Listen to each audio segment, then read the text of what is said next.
चलिए अब एक काम करते हैं। अब जैसा मैं कह रहा था, हमारे साथ प्राइम सिक्योरिटीज़ के मैनेजिंग डायरेक्टर एन जयकुमार जुड़ चुके हैं। कैपिटल मार्केट में कई दशकों का अनुभव रखने वाले एन जयकुमार इक्विटी रिसर्च और वेल्थ मैनेजमेंट में बड़ी हस्ती माने जाते हैं। 1992 में इन्होंने प्राइम सिक्योरिटीज़ की शुरुआत की थी और जैसा मैं बार बार कहता रहता हूँ, मैं मार्केट में जो अपने गुरुओं को गिनता हूँ उनमें से एक जयकुमार सर भी हैं।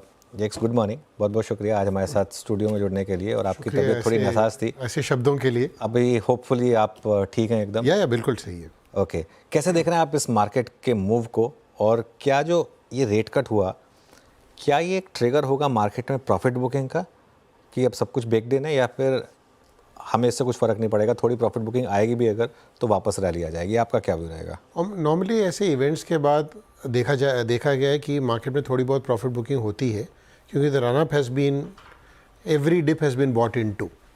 तो यहाँ पर थोड़ा करेक्शन वैसी मार्केट में आने की बात चल रही है। मेरे हिसाब से थोड़ा रोटेशन हो रहा है क्योंकि जैसे इंटरेस्ट रेट्स कट होते हैं तो सबसे बड़ा इम्पैक्ट फाइनेंशियल सर्विसेज को पड़ता है। So if you see that ये वाले सेक्टर में almost no segment has been performing.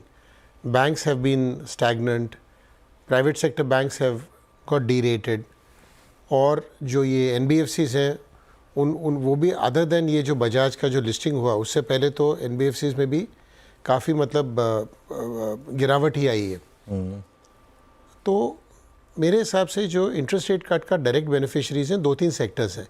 एक कमोडिटीज़ है, एक बैंक्स है, and to some extent I think deposit growth में ऑल्सो स्टार्ट पिकिंग अप, जो प्रॉब्लम रह चुका है इंडस्ट्री के लिए।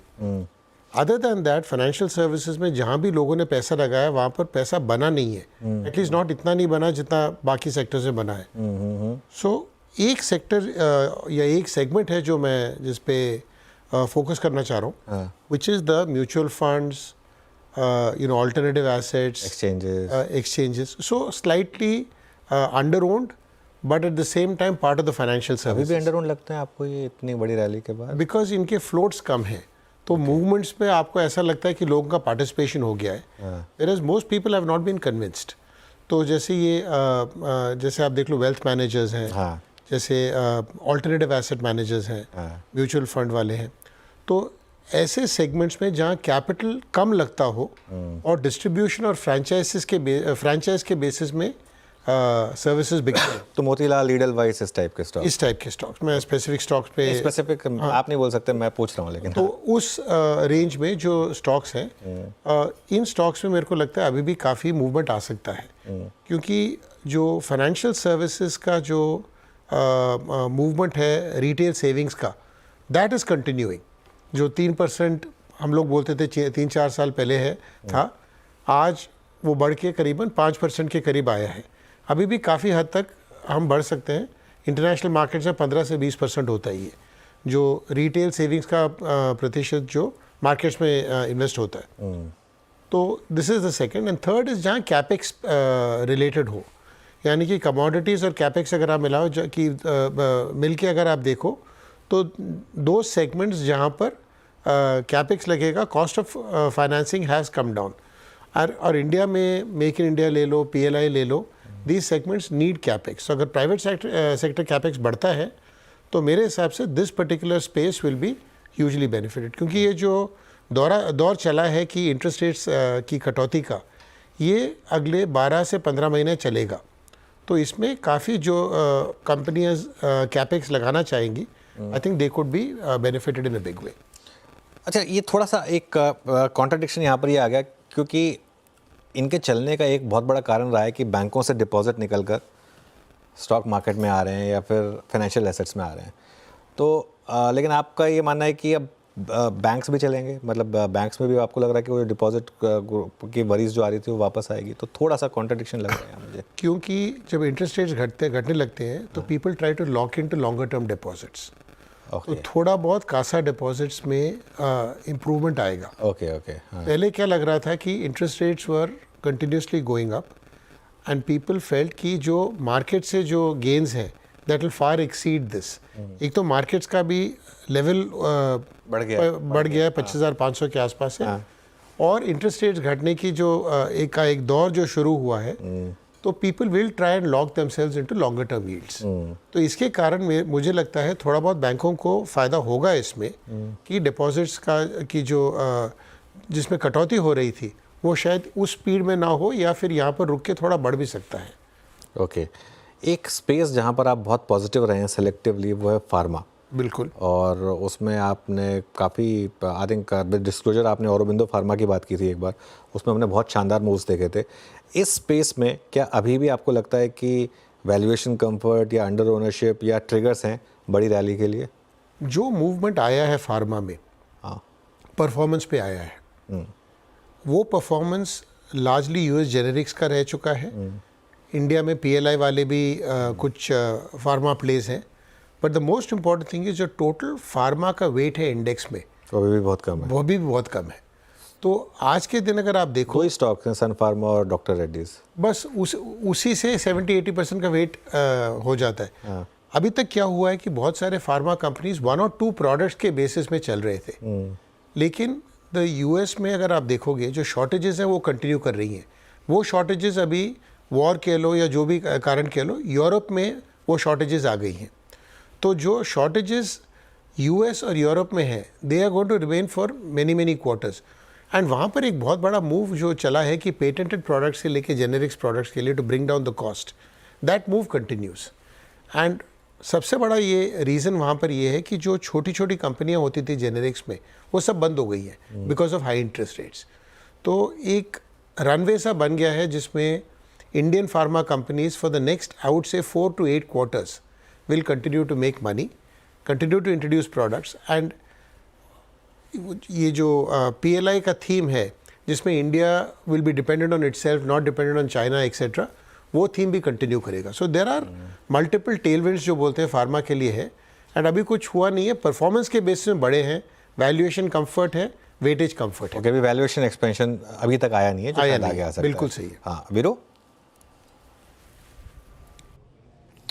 ओके अच्छा डॉक्टर साहब एक बार HAL का चार्ट लेके आइए, जय कुमार सर से इसी पर डिस्कशन करेंगे। हिंदुस्तान एयरोनॉटिक्स, जय कुमार जी एग्जैक्टली अगर आप देखें चुनाव के बाद से और इलेक्शन रिजल्ट्स के आउटकम के बाद, हम वो थीम जिसने CY 23 में 24 के मिड तक काफ़ी अच्छा पैसा बना के दिया, अब सीरियस अनवाइंडिंग है।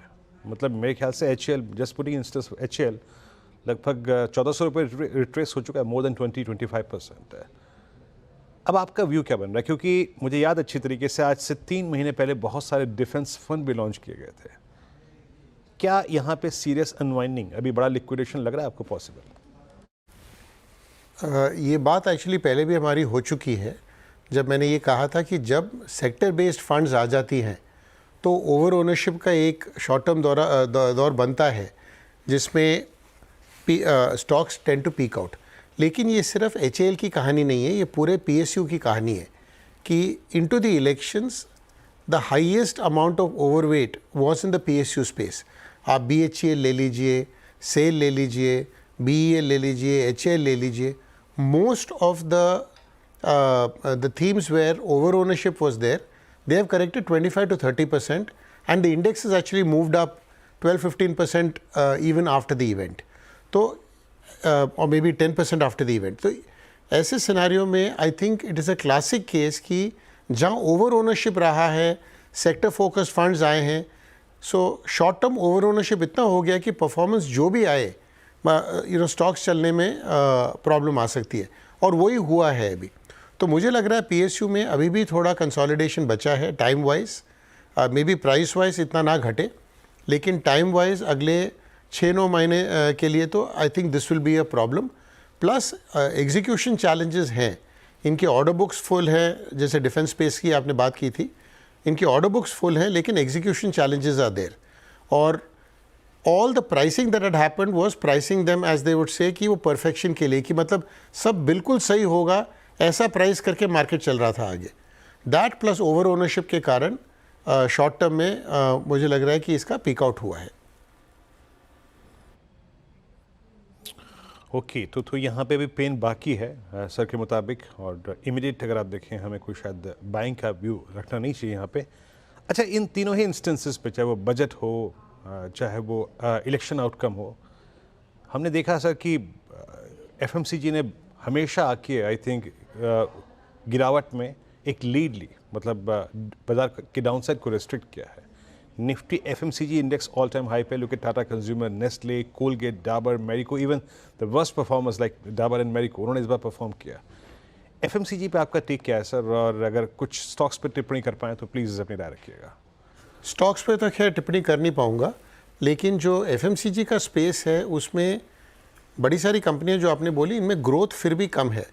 They are more as a defensive play जहाँ पर पैसा has moved in, so money movement has been because it is been defensive rather than because of growth. तो डिफेंसिव स्पेस की बात होती है, दो स्पेसेस हम लोग ऑलवेज देखते हैं, फार्मा एंड एफएमसीजी।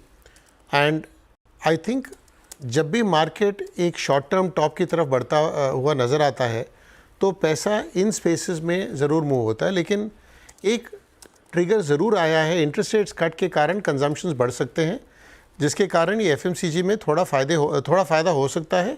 फिर भी जो ग्रोथ लो सिंगल डिजिट्स में है, शायद बढ़ के मिडलिंग सिंगल डिजिट्स या 7-8% पे आए, मुझे उससे ज़्यादा एफएमसीजी एज ए सेक्टर में ग्रोथ नहीं नज़र आ रहा। And pricing is still an issue there, but जो डिफेंसिव स्पेस का जिक्र है उसमें मेरे लिए तो at least pharma will be the best place to play. बिल्कुल, फार्मा आप कई बार बात हुई है खैर इस सेक्टर की। कुछ और स्पेसेस जहाँ पर आप बुलिश रहे हैं, कुछ रोड एंड इंफ्रास्ट्रक्चर कंपनीज जैसे, यहाँ पर क्या अभी भी वो जो तेज़ी है वो थीमेटिक तेज़ी, क्या अभी भी वो इंटैक्ट है? थीमेटिक तेज़ी के लिए you have to look at sectors जहाँ पर कोई मूवमेंट आया नहीं हो। जैसे अगर आप देखोगे, एक ज़माना था जब housing finance companies 4 times book और 5 टाइम्स बुक चलती थी, ये सब डीरेट होके 1.5-2 टाइम पे आ गई है। जैसी एक बजाज की लिस्टिंग हुई तो पूरा स्पेस में थोड़ा री रेटिंग आया। तो अभी क्या है, मार्केट में नेट पैसा भले ही ना आए बट रोटेशन ज़रूर हो रहा है, लोग पैसा निकाल के बाहर नहीं ले जा रहे। तो अगर आप नेक्स्ट 3-6 मंथ्स की बात करते हो with the tell winds of interest rates, I think थोड़ा री रेटिंग जो बैंकों और एनबीएफसीज में था वो आ सकता है। So that could be a good play into the next this thing. But if you take thematic you have to look at specific ideas. तो जैसे you know I mean you could take much smaller themes like pet care for instance, or you could take a theme like data centers. So you'll have to really hunt out those themes. वो तो ऑनलिस्टेड में है लेकिन ज़्यादातर नहीं, उसमें क्या है कि उसमें आपको 10 स्टॉक्स नहीं मिलेंगी, आपको 2 या 3 स्टॉक्स मिलेंगी। एक ज़माना था about 2 years ago जब पॉलिस्टर फिल्म पैकेजिंग कंपनी सब चलती थी। Now all of them are quoting at 4 times EV EBITDA, 5 times EV EBITDA because pricing is an issue, capacity बढ़ गया है। तो जहाँ थीम की बात है, केमिकल्स ले लो, you have to be very specific on companies. और मार्केट का भी ऐसा रुझान ऐसा है कि जहाँ तक स्पेसिफिक स्टॉक्स हो you can still make a story, but अगर आप सेक्टोरल थीम्स देखोगे तो you have to be very very careful, because I think अगर आप कोई सेक्टर में जहाँ 7-8 कंपनियाँ हैं उसमें पैसे डालोगे, शायद 5 में आप पैसा खो भी सकते हो एंड 1-2 में बन जाएगा। सो एक और थीम मैं आपको बताता हूँ, renewable, reusable, recyclable. So this waste management, reusing of chemicals or extraction of chemicals, reusing, recycling could be a theme. उसमें 2-3 plays हैं which people can analyze and evaluate. तो I think specific themes जहाँ है, you have to look at least 2-3 companies in the space for you to have some kind of a play. नहीं तो it will be a single stock बिल्कुल play. तो chemicals में आप selective रहेंगे, लेकिन सेलेक्टिव इसलिए रहेंगे क्योंकि अभी भी चाइना का प्रभाव बहुत ज़्यादा है स्पेस में, एंड क्योंकि लोकल कंजम्पशन चाइना में इतना सफ़र कर चुका है that the capacities are being used for exports. Okay, so you have to be very careful. Of course there are certain chemicals जहाँ पर ड्यूटी प्रोटेक्शन है, जहाँ पर we could be beneficiaries, but in general I don't like to invest जहाँ पर सिर्फ duty protection के कारण कोई कंपनी प्रॉफिटेबल हो, क्योंकि वो निकल भी सकता है। तो गवर्नमेंट का कभी भी इंटरवेंशन वहाँ पर आ सकता है इसकी वजह से। उस पर हाँ बिल्कुल। अच्छा, क्या बजाज हाउसिंग फाइनेंस का जो लिस्टिंग हुई, क्या कुछ बबल के इंडिकेशंस हैं प्राइमरी मार्केट में, खास तौर से लिस्टिंग के बाद भी जिस तरीके से चला वो 2 दिन? प्राइमरी मार्केट में बबल बहुत समय से है, लेकिन हमको ये बबल इस लेंस या इस नज़रिए से देखना चाहिए कि क्या मास पार्टिसिपेशन हो रहा है उसमें। जैसे I know friend of mine जिसने बजाज में 25 करोड़ का एप्लीकेशन लगाया था और उसको 3000 शेयर मिला। तो यू कुड से 25 करोड़ लगाना बबल है, पर अगर मिला 3000 शेयर तो काहे का बबल हुआ। तो आई थिंक जो हम लोग बबल या मास पार्टिसिपेशन बोलते हैं, we have to see those two in context कि बबल तब होगा कि अगर सब लोग HDFC बैंक खरीदेंगे, इतना सारा पैसा आ जाएगा, it goes to 4 times book, तब बबल हुआ था। जब globally every portfolio at HDFC bank, that was a bubble, we didn't see it because it was part of the index. और उसके बाद 3, 5, 10 साल ऐसे चला कि it under perform the Nifty. तो बबल्स आर लाइक दैट। तो प्राइमरी मार्केट में जैसे उस दिन एक इशू आया कि कोई दिल्ली की कंपनी है जिसमें 2 कोई शोरूम्स हैं, 8 लोग हैं, 6000 करोड़ कलेक्ट किया बट वापस भी किया ना, मतलब अल्टीमेटली रखा 20 करोड़। तो कौन सा बबल बन गया। तो मार्केट में एक्सेसेस रहेंगी, बट ऐसा नहीं है कि मास पार्टिसिपेशन भी हुआ हो, लोग फंस भी गए हो और पैसा भी ऐसा कुछ मेरे को बबल वैसा नज़र नहीं आता। लेकिन जो यूफोरिया है, it tells you the feeling कि ये रह गया है, वो जो हिंदी में, वो जो इंग्लिश में फीलिंग ऑफ लेफ्ट आउट जो बोलते हैं, फोमो है, दैट फोमो फीलिंग है प्राइमरी मार्केट्स में। जो लोग ये पूरा करना चाह रहे हैं, वो जो अपनी जो मन की ख्वाहिश है कि हमारा मार्केट में इन्वेस्टमेंट है तो कहीं भी लगा दो पैसा, वो चल जाएगा। रिसोर्सफुल ऑटोमोबाइल था उस कंपनी, जो भी मतलब नाम भी मालूम नहीं है मुझे। मुझे मालूम है कि मैंने उस पर रील बनाई थी तो इसलिए। अच्छा, आपसे पॉसिबली आखिरी सवाल, हालांकि मैं स्टॉक स्पेसिफिक बहुत कम पूछता हूँ आपसे, लेकिन ये एक ऐसा स्टॉक है जिसमें आपने CNBC आवाज़ के व्यूअर्स को बहुत पैसा बनवा के दिया, टाटा मोटर्स। अब वो मर्जर हो गया, वो जो होना था, वो ब्लॉक डील भी हो गई, वो फ्रैक्शनल शेयर होल्डर्स के लिए करेक्शन आ गई अब इसमें करीब 15 से 20% की। क्या वो थीसिस पूरा हो चुका है आपका या अभी भी इंटैक्ट है उसमें थीसिस? सी, टाटा मोटर्स में the theme into the next 2-3 years is reducing debt, zero debt and stability in the JLR business.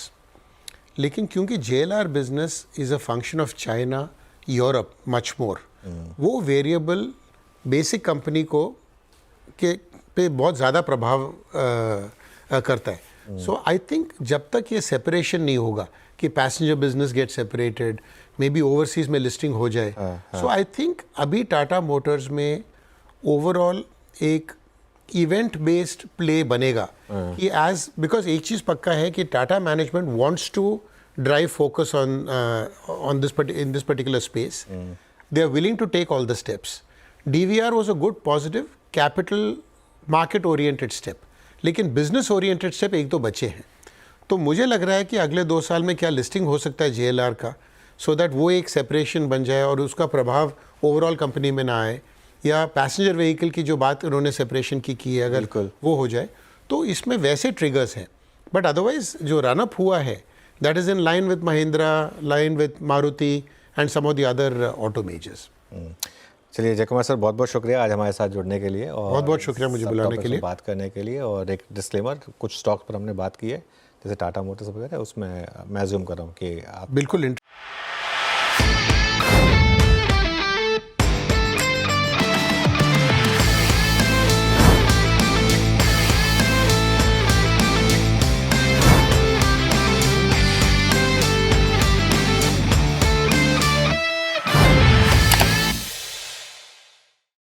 बता दें कि मनी कंट्रोल पर दिए गए विचार एक्सपर्ट्स के अपने निजी विचार होते हैं। वेबसाइट या मैनेजमेंट इसके लिए उत्तरदायी नहीं है। यूजर्स को मनी कंट्रोल की सलाह है कि कोई भी निवेश निर्णय लेने से पहले सर्टिफाइड एक्सपर्ट की सलाह लें।